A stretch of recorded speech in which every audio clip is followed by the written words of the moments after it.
Ramirez, Apag. And Tom Redoble, Unravel, a Swiss side love story. And the star goes to Tom Redoble for Unravel, a Swiss side love story. Presenting the trophy for the PMPC is Lourdes Fabian.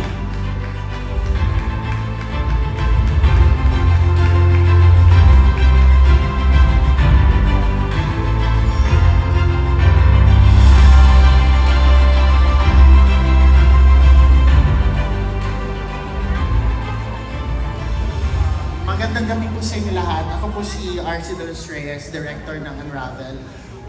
Unfortunately, hindi po makakarating si Tom, pero in behalf po of him and of Mavix Productions and sa lahat ng bumubuo ng pelikulang Unravel, nagpapasalamat po kami sa PMPC para sa karangalan na ito.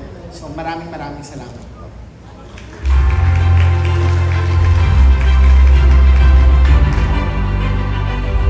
And now, from the most artistic and most beautiful scenes from our indies, we now move on to the movie cinematographers of the year. And this is the amazing list. For Movie Cinematographer of the Year, Albert Banzon, What If? Neil Daza, Firefly. Neil Daza, Rewind. Carlo Mendoza, Gumbursa. Pao Orendain, Malyari. Shane Sarte, When I Met You in Tokyo. And Noel Tihanki, A Very Good Girl. And the star goes to Neil Daza for Firefly. Presenting the trophy for the PMPC is Eric Borromeo.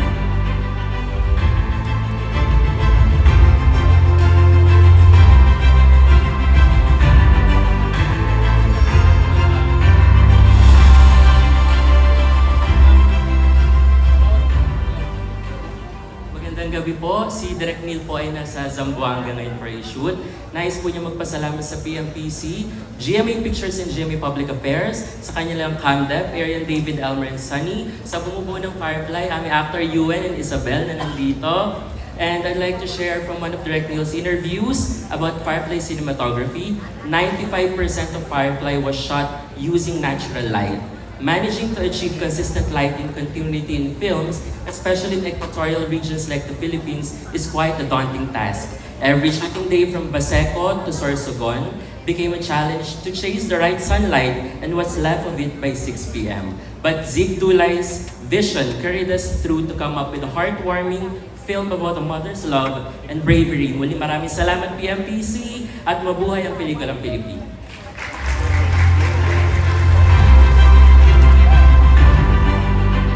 The 40th PMPC Star Awards for Movies will be right back.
of movie making?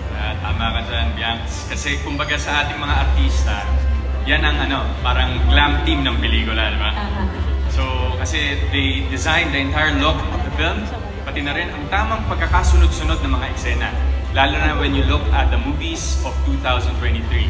Maraming nag-rewind to as far as the 1800s.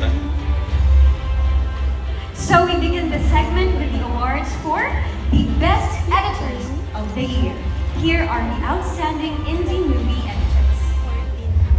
For Indie Movie Editor of the Year, Isabel Denoga, Apag.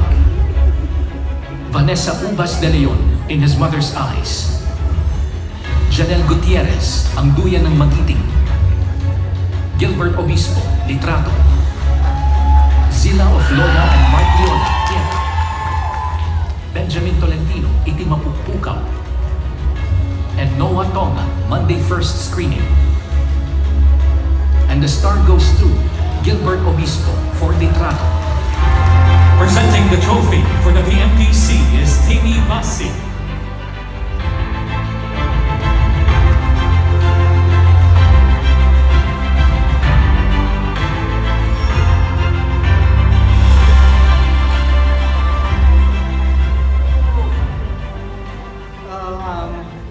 Magandang gabi po sa inyo lahat. Ito po ang aking unang kauna-unahang Star Trophy. Maraming salamat. Maraming salamat kay Direk Louie Ignacio sa pagtiwala sa akin at guidance sa pag-edit ng aming pelikula Litrato. So under 316 Media Network. Maraming salamat din sa aming producer na si Len Carillo at si Sir Dennis Evangelista. Maraming salamat PMPC. Thank you.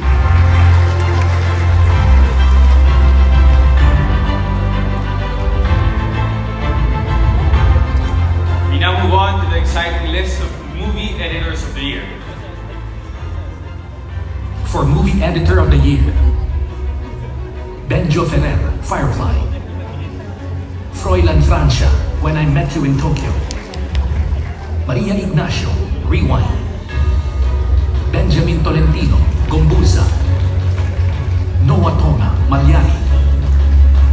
Noah Tonga, Wish You Were the One. And Vanessa Ubas de Leon, Instant Daddy. And the star goes to Noah Tonga for Malyari. Presenting the trophy for the PMPC is Mercy Lehante.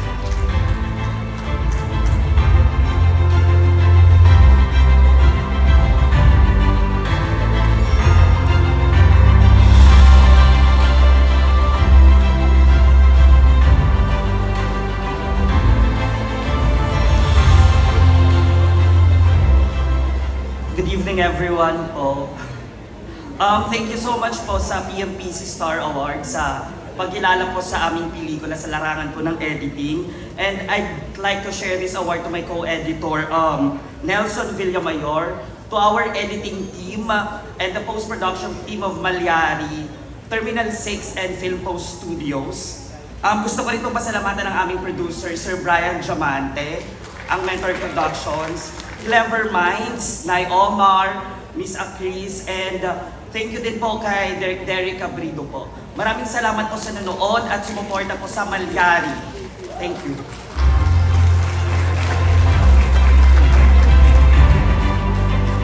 Alden, pinag-uusapan nga natin kanina, madalas ang production design ay isang napaka-challenging na aspeto ng isang pelikula, di ba? Kaya nakakabilib sobra ang kanilang creative and artistic minds to come up with the desired look of every single scene. Kaya bilib kami sa mga production designers gaya ng mga sumusunod. For Indie Movie Production Designer of the Year, Jay Custodio, Litrato. Marcy Maulen Fadul, In His Mother's Eyes. Josiah Hiponya, Ang Duyan ng Magiting. Ramil Manlulu Pineda and Zimba Setuki, Ako si Ninoy. Dante Mendoza, Apag. John Paul Sapitula, Pieta. And Enrico Toralba, Monday First Screening. And the star goes to Dante Mendoza for Apay. Presenting the trophy for the PMPC is Mel Navarro.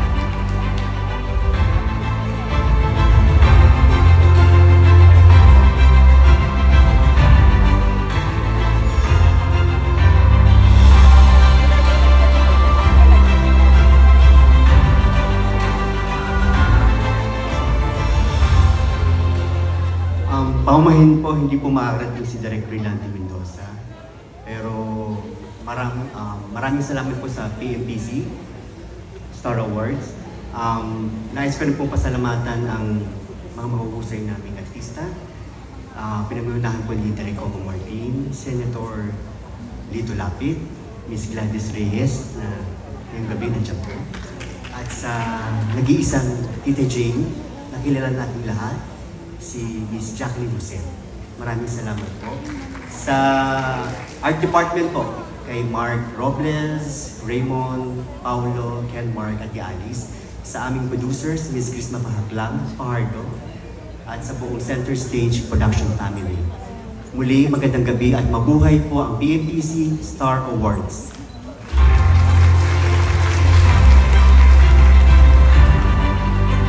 For this next category, we will meet the most creative movie production designers who brought us to unbelievable fields and was able to take us journeys through time and space. Let's meet them. For Movie Production Designer of the Year, Ferdy Abuel, 5 Breakups and a Romance. Mariel Hizo, Malyari. Shari Marie Montiague, Rewind. Erickson Navarro, Gombursa.